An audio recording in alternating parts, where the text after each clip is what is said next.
Zižļu devītnieks taisnā pozīcijā. Kad zižļu devītnieks izkrīt taisnā pozīcijā, jaunais gads būs saistīts ar izturību, neatlaidību un gatavību aizstāvēt to, kas tev ir svarīgs. Tas norāda, ka tu iespējams jau esi paveikusi daudz, bet vēl ir jāpieliek pēdējie spēki, lai sasniegtu mērķus. Tas būs gads, kad tev būs jāsaglabā iekšējais spēks, pat ja šķiet, ka spēki sāk izsīkt. Attiecību jomā šī kārts liecina par stabilitāti, taču arī par nepieciešamību būt modrai. Ja esi attiecībās, iespējams nāksies pārvarēt kādus izaicinājumus, kas prasa pacietību un spēju noturēt vienotību.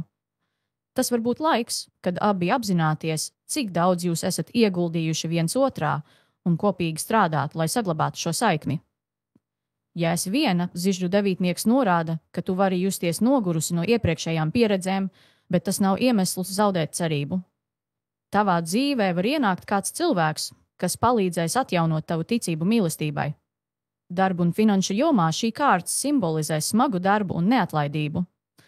Iespējams būs brīži, kad šķitīs, ka tu strādā vairāk nekā jebkad agrāk, bet tas viss ir tavā labā. Šis ir gads, kad tava pacietība un izturība nesīs augļus. Finansiāli tas var būt laiks, kad būs jāuzmanās no pārmērīgiem tēriņiem, bet ja tu plānos uzmanīgi, viss būs stabils. Un zini, zižļu devītnieks tev atgādina, dzīve nav sprinta sacīkstes, bet gan maratons. Tāpēc šogad elpot dziļi un neaizmirsti, ka uzvara ir tik tuvu, cik tu tai ļauj būt.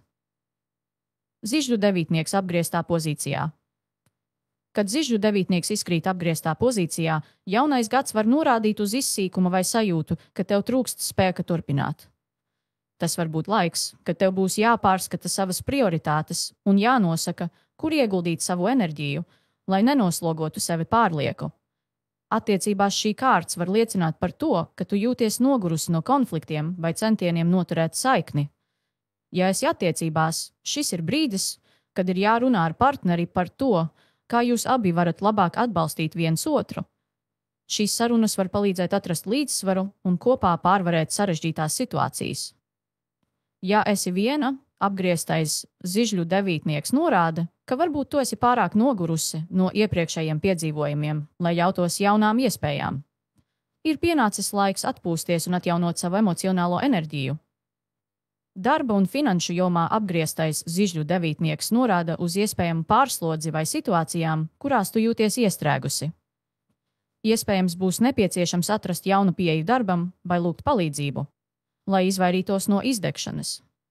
Finansiāli tas var būt brīdinājums par neplānotiem izdevumiem, tāpēc esi uzmanīga ar budžetu un plāno piesardzīgi.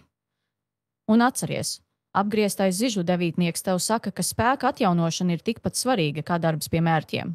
Kā saka, pat visizturīgākajam karavīram ir jāatpūšas, lai turpinātu cīņu. Šogad pievērsies sev, atrodi līdzsvaru un atjauno savu spēku.